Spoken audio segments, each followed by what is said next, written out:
আমাদের প্রিয় নেতা জনাব তারেক রহমান।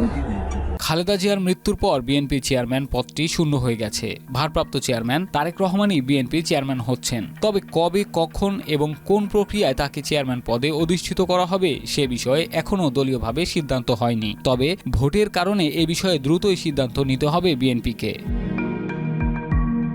বর্তমানে খালেদা জিয়ার প্রয়াণে দলের 7 দিনের শোক কর্মসূচি চলছে। এই কর্মসূচি শেষে স্থায়ী কমিটির বৈঠকের আগ পর্যন্ত তারেক রহমান চেয়ারম্যান পদ ব্যবহার করছেন না।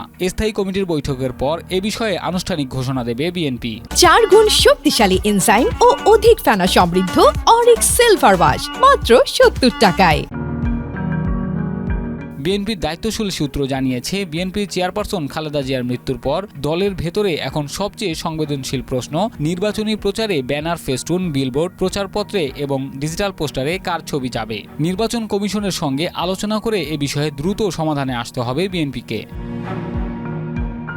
আগামী 12ই ফেব্রুয়ারি ত্রয়োদশ জাতীয় সংসদ নির্বাচন ও গণভোট। তফসিল ঘোষণার আগে থেকেই বিএনপির অনেক প্রার্থী নির্বাচনী ব্যানার, ফেস্টুন, বিলবোর্ড, প্রচারপত্র তৈরি করেছেন। অনেকে আবার ডিজিটাল ব্যানার, পোস্টার বানিয়ে সামাজিক যোগাযোগ মাধ্যমে প্রচার করেছেন। এতে দলের চেয়ারপারসন খালেদা জিয়ার ছবি রয়েছে। কিন্তু খালেদা জিয়ার মৃত্যুর কারণে বাস্তবতা পাল্টে গেছে। দলের নেতৃত্বে উত্তরাধিকারের ইতিহাস বলছে, বিএনপির প্রতিষ্ঠাতা শহীদ রাষ্ট্রপতি জিয়াউর রহমানের মৃত্যুর পর দলের হাল ধরেন তার সহধর্মিণী খালেদা জিয়া। রাজনীতিতে যুক্ত হওয়ার 2.5 বছরের মধ্যেই তিনি চেয়ারপারসন নির্বাচিত হন। তার নেতৃত্বে বিএনপি 3 বার রাষ্ট্র ক্ষমতায় আসে। গত 30 ডিসেম্বর খালেদা জিয়ার মৃত্যুতে দলটির সেই পদ শূন্য হয়।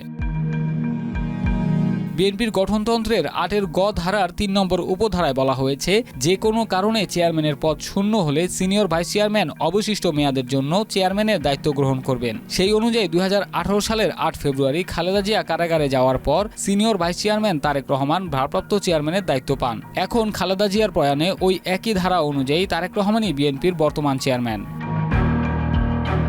রাসেল হোসাইন, মাই টিভি।